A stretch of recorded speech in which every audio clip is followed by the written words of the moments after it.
नमस्कार, पेश आज का न्यूज पॉइंट। मैं हूं विज्ञान प्रकाश। जरा ध्यान से इस बात को सुनिए और समझिएगा कि अगर मॉनसून यानी कि बारिश प्रॉपर पूरी तरह से नहीं हुई तो ये आपकी और हमारी जिंदगी पर क्या असर डालेगा। पहला पॉइंट जरा ध्यान से सुनिए। मैं हमेशा आप लोगों को ये कहता हूं, ये रिक्वेस्ट करता हूं, ये आग्रह करता हूं आप लोगों से कि इन बातों को समझिए। कल मैंने इस बात को उठाया था, उसका एक अंश मैं उस कार्यक्रम का आपको थोड़ी देर में दिखाऊंगा कि 500 करोड़ के प्राइस स्टेबलाइजेशन फंड से क्या हासिल कर सकती है सरकार। आज हमारे एक सीनियर जर्नलिस्ट की रिपोर्ट के माध्यम से मैं आपको यह समझाने की कोशिश करूंगा कि अगर हम वाकई सूखे की स्थिति की तरफ बढ़ रहे हैं तो क्या सिचुएशन बन सकती है। कुछ सरल आंकड़े हैं, इनको आपके सामने रख रहा हूं। अगर मॉनसून पूर्णतः कमजोर हुआ इस वर्ष में तो जरा देखिए आपके हमारे जिंदगी पर होने वाले असर के इन आंकड़ों को। सबसे पहले खरीफ की फसलों पर असर। 11 जुलाई तक औसतन 396 लाख हेक्टेयर जमीन में बुआई होती है, यानी कि सीडिंग होती है, उसमें धान बोया जाता है। लेकिन इस साल 11 जुलाई तक सिर्फ 257 लाख हेक्टेयर जमीन पर बुआई यानी कि करीब 140 लाख हेक्टेयर की जो सीडिंग होती है, खेतों में जो बीज को बोना होता है, उसकी कमी है। इतने बड़े वर्ग क्षेत्र में उसकी कमी है, जरा इसको समझिए। दूसरा पॉइंट आपके सामने जो मैं रख रहा हूं, चावल पर असर। 11 जुलाई तक औसतन करीब 108 लाख हेक्टेयर जमीन पर बुआई। इस साल सिर्फ 87 लाख हेक्टेयर जमीन पर बुआई है, यानी 20% से ज्यादा की गिरावट। ये आपको बहुत रीसेंट नंबर्स, बहुत हाल के आंकड़े हम दे रहे हैं 11 जुलाई को। आपसे मैं बात कर रहा हूं 15 जुलाई को। दाल पर असर। इन्हीं चीज की कीमतें बढ़ती है ना बहुत तेजी से। दाल पर असर, दाल पर असर आप देखिए। 11 जुलाई तक औसतन करीब 25 लाख हेक्टेयर जमीन पर बुआई। इस साल 11 जुलाई तक ही करीब 14 लाख हेक्टेयर जमीन पर हुई बुआई, यानी 40% से ज्यादा की गिरावट। ये दाल है। यहां पर हमारे साथ फॉर्मर चेयरमैन एफसीआई के, इनसे हम बात करेंगे, समझने की कोशिश करेंगे। तिलहन जो ऑयल सीड प्रोडक्ट्स आप जिसको कहते हैं, 11 जुलाई तक 64 लाख हेक्टेयर जमीन पर बुआई और इस साल 11 जुलाई तक 22 लाख हेक्टेयर जमीन पर बुआई, यानी कि 65% से ज्यादा की गिरावट। छोटा सा अंश मैं आपको दिखा रहा हूं कि कल मैंने क्यों ये प्राइस स्टेबलाइजेशन के 500 करोड़ रुपए के विषय को उठाया था। ये कल का कार्यक्रम है न्यूज पॉइंट, उसका छोटा सा अंश देखिए, फिर मैं आपको बाकी के पैनल से मिलाता हूं। ग्रोथ जो है ये एक दूरगामी विषय होता है, लॉन्ग टर्म एजेंडा होता है किसी प्रधानमंत्री का।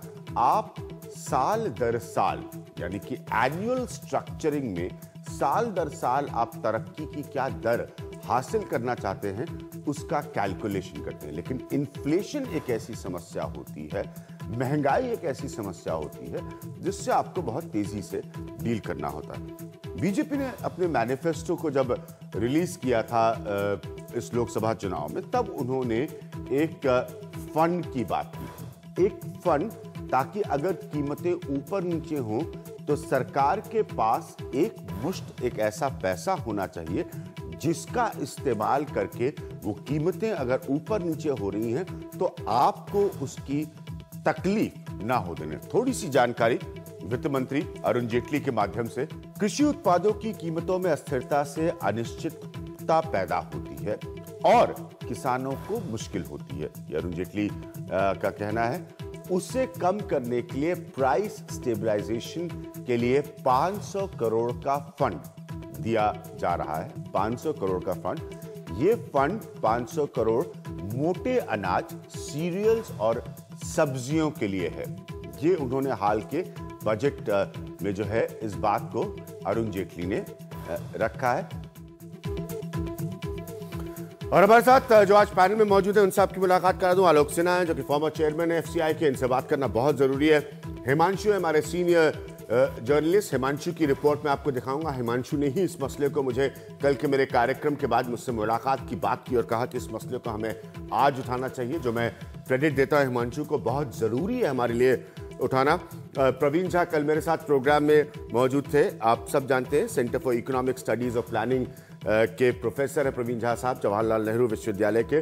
शरद प्रधान हमारे साथ जुड़ेंगे जो कि लखनऊ से एक सीनियर जर्नलिस्ट है। कुछ देर में कमाल खान साहब हमारे पास होंगे। लखनऊ और यूपी की भी हम एक तस्वीर आपको दिखाएंगे। लेकिन सबसे पहले जो रिपोर्ट के जरिए हिमांशु इस बात को स्थापित कर रहे हैं कि अगर मॉनसून वाकई खराब है और सूखे की स्थिति है, आप अभी ये कह रहे हैं कि थोड़ा सा फूड इन्फ्लेशन मैनेज हुआ है, थोड़ा सा कम हुआ है, कहीं हम एक ऐसी तस्वीर की तरफ तो नहीं देख रहे हैं कि उसके बाद बहुत तेजी से ये कीमतें, ये दाम आपकी हमारी जिंदगी के लिए बढ़ जाएं। जरा हिमांशु की इस रिपोर्ट को गौर से देखिए।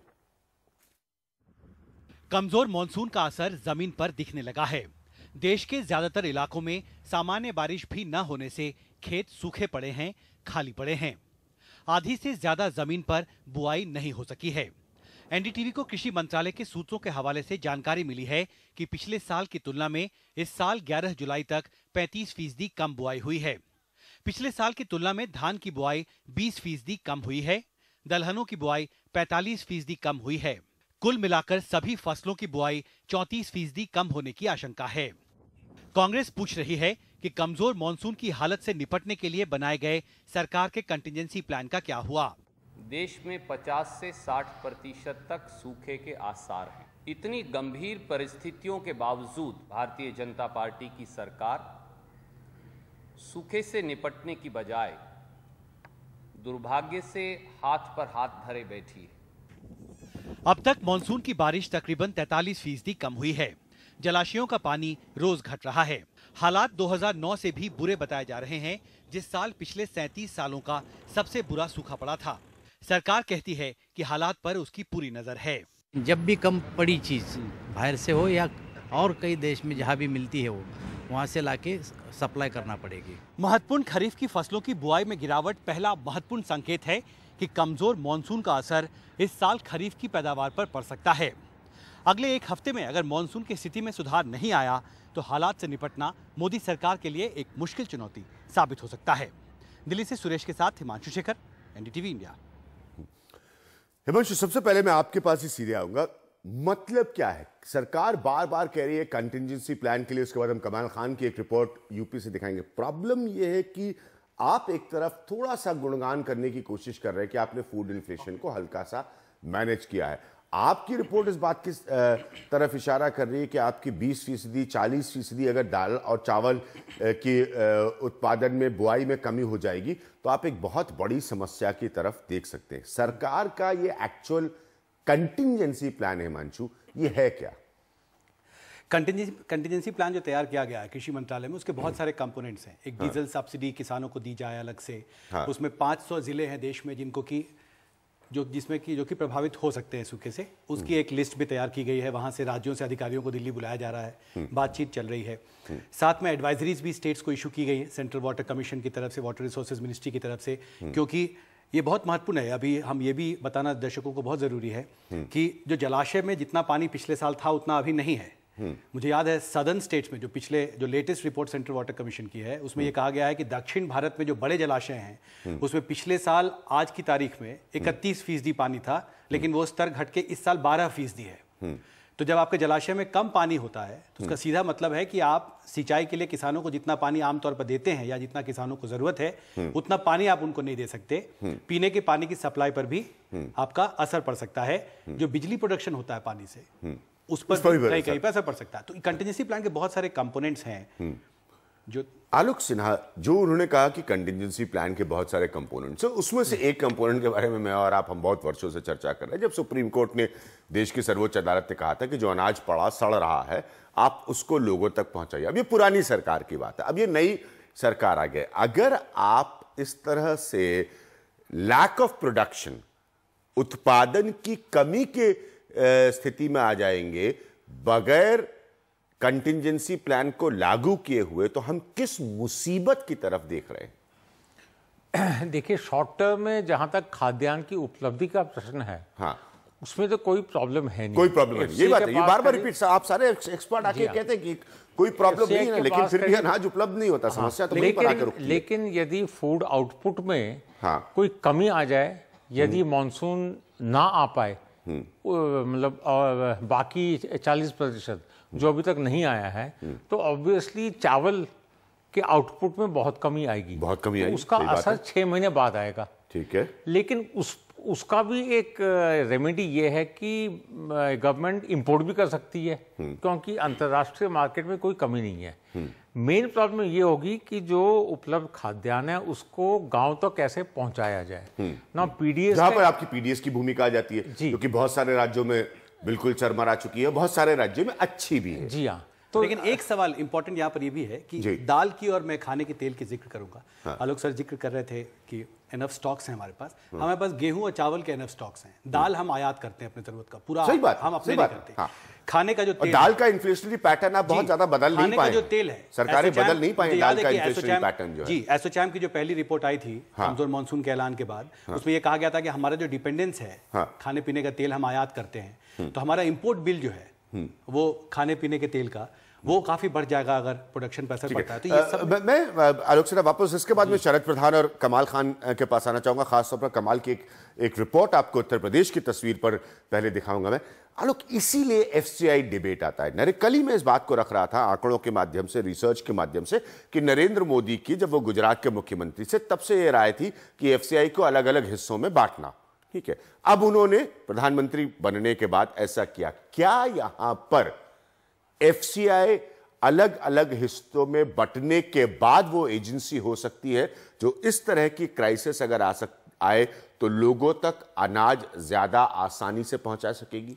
देखिए, एफसीआई तो खाद्यान्न अपने इन्वेंटरी से स्टेट गवर्नमेंट को बेच देती है। ठीक है, स्टेट गवर्नमेंट लेकिन स्टोरेज की सबसे बड़ी जिम्मेदारी आज भी इस मुल्क में लेकिन फिर भी वो चले जाता है। लेकिन जब वो स्टेट गवर्नमेंट ले लेती है, स्टेट गवर्नमेंट का उत्तरदायित्व है कि पीडीएस के नेटवर्क के माध्यम से उसको भेजे। ठीक है ना, पीडीएस का नेटवर्क बिल्कुल परफेक्ट नहीं है, कहीं अच्छा है कहीं बुरा है, लेकिन यदि पॉलिटिकल विल दिखाया जाए और यदि सिग्नल हर एक कलेक्टर को दे दिया जाए कि आप अपने जिले में पीडीएस को इमीडिएटली उसको रिवाइव करिए जहां वो कमजोर है, तो उसके माध्यम से अवश्य ही जहां तक ड्राउट का प्रश्न है, खाद्यान्न को वहां तक पहुंचाया जा सकता है। इसमें कोई उतनी मुश्किल काम नहीं है।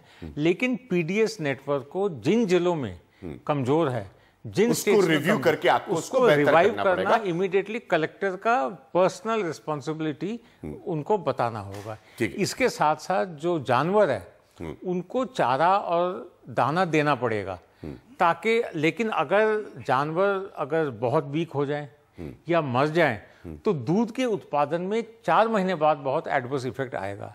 उसलिए बहुत इंपॉर्टेंट है कि चावल, गेहूं, ये और चारा और दाना इनको गांव तक पहुंचाया जाए थ्रू द पीडीएस सिस्टम। ठीक है, वक्त है कमाल खान की रिपोर्ट दिखाने का। मैं इसलिए कह रहा हूं क्योंकि लोकसभा के जब चुनाव हो रहे थे तब मैं भी बहुत सारे गांव घूमा। मेरा मकसद था उस समय जो सामाजिक क्षेत्र में पैसा खर्च होता है वो क्या लोगों तक पहुंचता है, उसका आकलन करना। बहुत ही निराशाजनक जवाब मिले लोगों से। सामाजिक क्षेत्र में खर्च होने वाले पैसे को लेकर लोगों को स्कीमों के बारे में कोई जानकारी नहीं थी, उनको तंत्र के बारे में कोई जानकारी नहीं थी, उनको गांव में ब्लॉक के लेवल पर सिस्टम कैसे ऑपरेट होता है। और ये मैं आपको महाराष्ट्र से लेकर गुजरात और गुजरात से लेकर उत्तर प्रदेश की तस्वीर के बारे में बता रहा हूं। उसी में से एक तस्वीर को एक बार फिर हमारे सीनियर जर्नलिस्ट कमाल खान ने टटोला। पॉइंट यही है जो आलोक सिन्हा कह रहे हैं, अल्टीमेटली सरकार किसी की भी आ जाए, मनमोहन सिंह की चली जाए, नरेंद्र मोदी की आ जाए, जो लोगों के तक अनाज पहुंचाने का की व्यवस्था है उसमें क्या परिवर्तन आ सकता है, और क्या राज्य सरकारें अपने तौर पर तैयार है इस बात के लिए कि अगर कोई सूखे की स्थिति आए तो सूखा कोई दिल्ली में अकेले नहीं पड़ता है, पूरे देश में होता है, उससे वो कैसे निपट सकती है। ये रिपोर्ट जरा कमाल की, गौर से देखिए आप। बाराबंकी के बनकुइया गांव में परशुराम सदमे में हैं। उनके पास 10 एकड़ की खेती है। खरीफ में 10 एकड़ में सिर्फ धान बोते हैं। धान की रोपाई 20 जून से शुरू होनी चाहिए, जो बारिश न होने से अभी तक नहीं हो सकी। अगर बारिश हो भी जाए तो भी 30-40% का नुकसान है। अगर सही बारिश नहीं होती तो हमारा 50% नुकसान हो सकता है।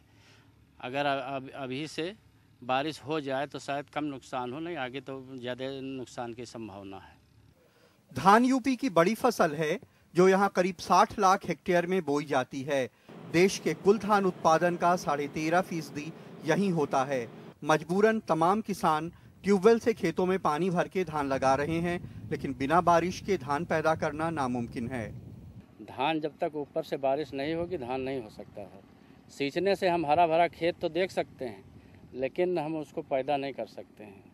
इस मौसम में ही केला भी बोया जाता है। बाराबंकी के रामसरन वर्मा 120 एकड़ में केले की खेती करते हैं। बारिश न होने से उन्हें 20 लाख के नुकसान का अंदेशा है। मौसम विभाग के मुताबिक यूपी में 48% कम बारिश हुई है। पश्चिमी यूपी में औसत से 73%, बुंदेलखंड में औसत से 72% और पूर्वी उत्तर प्रदेश में औसत से 28% कम बारिश हुई है। एक महीने के लेट मतलब 30 से 40% उत्पादन गिरना। यदि हम इसको लगा भी देंगे तो आगे ठंडी आ जाएगी, हमारा पौधा जो विकास नहीं करेगा तो और भी उत्पादन गिरेगा। इस देश की सबसे बड़ी ग्रामीण आबादी यूपी में ही रहती है। यूपी में 1 लाख से ज्यादा गांव हैं और यहाँ की 20 करोड़ में से 15 करोड़ 51 लाख से बड़ी आबादी इन गाँव में ही बसती है। इसलिए खेती से जुड़ी हुई कोई भी चीज होती है उसका सबसे ज्यादा असर यूपी में ही होता है। बाराबंकी में कैमरामैन आरसी जोशी के साथ कमाल खान, एनडीटीवी इंडिया। तो जैसे कमाल ने बताया कि उत्तर प्रदेश में 1 लाख से ज्यादा गांव हैं। देश की सबसे बड़ी ग्रामीण आबादी वो उत्तर प्रदेश में रहती है। कमाल, मेरा पहला सवाल आपसे होगा, आपके रिपोर्ट की जानकारी ये बता रही थी कि 70% से कहीं ज्यादा बुंदेलखंड और पश्चिमी उत्तर प्रदेश में बारिश की कमी ऑलरेडी है। स्टेट गवर्नमेंट्स, राज्य सरकारें इसको कैसे एड्रेस करने की कोशिश कर रही हैं? देखिए, ऐसा है कि पिछले दिनों एक मीटिंग ली थी चीफ सेक्रेटरी ने और उनकी तरफ से जो बयान आया था उसमें सारे ज़िलों के डीएम्स को कहा गया था कि 3 लेवल पे इसके लिए तैयारी करनी है। एक तो फसलों के लिए एक प्लान बनाया जाए, दूसरा प्लान इंसान के लिए बनाया जाए और तीसरा प्लान जानवरों के लिए बनाया जाए। तीनों खेती के बहुत अहम हिस्से हैं और तीनों के मिलने से ही खेती होती है। तो आदमी के लिए कहा गया था कि उनके लिए बहुत तरह की स्कीम्स हैं जो पीडीएस के जरिए उनको अनाज देने की। अगर कोई ऐसी स्थिति पैदा होती है तो अनाज उनके तक पहुंचाने की व्यवस्था की जाए। जो मेट डिपार्टमेंट है वो कहता है कि 20% प्लस माइनस जो है वो चलता है, उससे बहुत बड़ा असर नहीं पड़ता। अगर 20% प्लस माइनस होता है तो वो ठीक है, वो सूखे की स्थिति 20% माइनस होने से नहीं होती है। लेकिन जहां पे अभी तक 70% से ज़्यादा हो गया है तो ऐसा समझा जाता है कि वो जो रेन डेफिसिट है वो कम नहीं हो पाएगा। हालांकि पूरे यूपी में 48% है और आज भी हमारी मेट डिपार्टमेंट के डायरेक्टर से बात हुई थी, उनका कहना है कि 2-3 दिनों में अच्छी बारिश की उम्मीद है। तो बहरहाल अगर अच्छी बारिश नहीं होती है तो वो कह रहे हैं कि जानवरों के लिए चारे का इंतजाम किया जाएगा और फसलों के लिए जो है जितनी भी नहरें हैं उनमें पानी का इंतजाम किया जाए, ताकि वो जो नहरों के जरिए जो पानी मिलता है, जो ट्यूबवेल के जरिए, पंपिंग सेट के जरिए मिलता है, उसकी कमी ना होने पाए। अभी हमने बहुत सारे गाँव में देखा जहाँ बारिश नहीं हुई है, वहाँ धान की फसल रोपाई तक वो ट्यूबवेल से कर रहे हैं पानी लगा करके। लेकिन अगर इसके बावजूद बारिश नहीं होती है तो बहुत बड़ी क्राइसिस आने वाली है, क्योंकि धान की फसल सिर्फ बाहर से सिंचाई लेके नहीं तैयार की जा सकती, उसके लिए बारिश होना जरूरी है। अब ये देखना है कि ये जो तैयारी है वो कह तो रहे हैं जरूर, कितनी मुकम्मल है, ये कितनी मुकम्मल है। शरद प्रधान, मेरा पॉइंट ये कि पारंपरिक तौर पर हमने और आपने बहुत देखा है सियासत में कि एक किस्म की जंग राज्य और केंद्र के बीच शुरू हो जाती है कि साहब सेंटर हमारी मदद नहीं कर रहा है, इतना पैसा चाहिए, उतना पैसा चाहिए। हम सब जानते हैं कि देश की इकोनॉमी इस तरह से परिवर्तित हुए है फ्री मार्केट के युग में कि राज्यों को एक तरह से आर्थिक तौर पर सेल्फ रिलायंट होना भी सीखना पड़ेगा। उनके यहाँ विपदा आ सकती है, उनके यहाँ सूखा पड़ सकता है, उनके यहाँ तमाम और प्रॉब्लम्स आ सकती हैं। क्या आपको लगता है उत्तर प्रदेश जैसा गंभीर राज्य इस तरह की पारंपरिक समस्याओं से निकल पाएगा? मुझे नहीं लगता, फिलहाल जो हालात हैं उनमें नहीं लगता कि कोई इस तरीके का सोच भी है की पारंपरिक जो परेशानियां हैं, जो हालांकि आज तक जब ये मालूम है इन्हें कि हर कुछ साल पे सूखे की स्थिति आती है, कभी भी परमानेंट मेजर्स के बारे में सोचा ही नहीं जाता। ये एडहॉकिज्म चल रहा है और इसकी वजह बड़ी सिस्टमैटिक है। वजह यह है कि लोग यहाँ पे करप्शन इतना ज्यादा है कि ये चाहते हैं कि इस तरह की स्थिति पैदा हो जिससे फंडिंग की जब डिमांड होती है तो इतनी जनरली बड़ी इन्फ्लेटेड डिमांड होती है, और क्योंकि पैसा खाने का जरिया बन जाता है फिर वो सूखा, वो गरीब आदमी जिसको कि पहुंचना है, जिसको कि सामान पहुंचना है, पीडीएस की बात कही गई। पीडीएस में इतना ज्यादा प्रिविलेज है। जैसे आलोक सिन्हा ने कहा पीडीएस कितना इंपॉर्टेंट है, कमाल इस बात को रख रहे हैं कि जहां पर 70% से ज्यादा की स्थिति ऑलरेडी बन चुकी है, उसमें वो 20% के रेंज की अब बहुत ज्यादा गुंजाइश नहीं है। तो यानी कि अगर कोई बुंदेलखंड है और पश्चिमी उत्तर प्रदेश है तो वो अब सूखे के चपेट में आ चुका है। ये वो इलाके हैं जहां पर सरकारें अलग से, राज्य सरकार कॉन्सेंट्रेट कर सकती है। जी शरद, ये नहीं, कुछ एरियाज ऐसे भी हैं यूपी के जहां जो सफर करते हैं, जैसे ईस्टर्न यूपी है, वहां सूखा भी आता है और बाढ़ भी आती है, तो दोनों से लोग ग्रस्त हैं। मैं जो इस पे एम्फसाइज कर रहा था कि परमानेंट मेजर्स नहीं लिए जाते अगर ऐसी, तो फिर ऐसी इमरजेंसी ना आए। जैसा मिस्टर आलोक सिन्हा ने एक चीज जो पॉइंट आउट करी, इसका जो इफेक्ट होगा वो तो 6 महीने बाद होगा। जो आज के सूखा जो जिसका अंदेशा है अभी सूखा पड़ने का, उसका इंपैक्ट पड़ेगा 6 महीने बाद, क्योंकि एग्जिस्टिंग स्टॉक्स हैं इनके पास। फूड की क्राइसिस, अगर पीडीएस सिस्टम ठीक हो जाए तो फूड की क्राइसिस नहीं होगी, लोगों को इसकी अकाल वाली स्थिति नहीं आएगी। लेकिन जब तक कि परमानेंट मेजर्स नहीं लिए जाएंगे टू डील विद ये ड्राउट सिचुएशन, ये स्थिति नहीं सुधर सकती है। ये बार बार ऐसे आएगा और इनकी सोच बदलनी पड़ेगी। हाँ, परमानेंट मेजर्स लेने की जरूरत है। सूखा आ गया तो आप निपटने की कोशिश करें, ये रास्ता नहीं। मेरे साथ प्रवीण झा आप जुड़ रहे हैं इस प्रोग्राम में। मैं ले रहा हूं यहां पर एक छोटा सा ब्रेक, फिर आप सब लोगों को इस पैनल के एक कहानी दिखाऊंगा, हमारे एक और सीनियर जर्नलिस्ट की रिपोर्ट, किस तरह से एक किसान जब आत्महत्या करता है उससे पहले अपने बच्चे से क्या कहता है। जरा समझिए, बड़ा बेचा जाता है ना, सारे नेतागण जो है कैंपेन करता है। अभी हाल में लोकसभा चुनाव खत्म हुए, कौन सा लाखों करोड़ों रुपए का विज्ञापन नहीं रहा होगा जो किसानों को लुभाने के लिए किया गया होगा। सुनते सुनते, कार्यक्रम करते करते मैं थक गया हूं कि साहब बहुत अनाज है इस मुल्क में, कोई दिक्कत नहीं है, लेकिन उसका दामों पर असर नहीं होता। ये कौन सी बाबूगिरी है, ये कौन सी नेतागिरी है, आप समझने की कोशिश करिए। नेता भाषण देने जाता है तो सबसे पहले अगर किसी के वोट मांगने की बात करता है तो वो किसान की, जातिवाद के अलावा। ये कड़वी सच्चाई है। और फिर भी हर सरकार बदलती है, उस किसान के लिए कुछ नहीं होता।